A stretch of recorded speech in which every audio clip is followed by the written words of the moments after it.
অস্ট্রেলিয়ার department of home affairs ছাত্র visa নিয়ে সতর্কতা জারি করেছে, কারণ তারা লক্ষ্য করছে বেশ কিছুদিন ধরে অস্ট্রেলিয়ার স্টুডেন্ট ভিসা পেতে ভুয়া ও অস্বাভাবিক আবেদন ঘুরে ফিরে আসছে, যেখানে ভুয়া পাসপোর্ট, পাসপোর্ট নম্বরের পরিবর্তন, অন্য কারো তথ্য ব্যবহার, আবেদন জাল এবং জাল ব্যাংক স্টেটমেন্ট, ইংরেজির দক্ষতা পরীক্ষার ফলাফলের জাল কপি, স্পন্সর হিসেবে ভুয়া আত্মীয়ের নাম আবেদনে ব্যবহার করা হচ্ছে।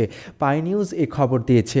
অনেক সময় কিছু এজেন্ট স্পন্সরিং বা ভর্তি প্রক্রিয়া সহজ করার জন্য আবেদনকারীদের উৎসাহ দিচ্ছে, কাগজপত্র বা তথ্য যাচাই না করেই আবেদন করতে বলছে। অনেকে ভুয়া পাসপোর্ট ব্যবহার করে Melbourne, university of Sydney, Australian national ইউনিভার্সিটির মতো খ্যাতনামা প্রতিষ্ঠান থেকে কনফার্মেশন অফ এনরোলমেন্টও সংগ্রহ করছে ভুয়া স্টুডেন্টরা।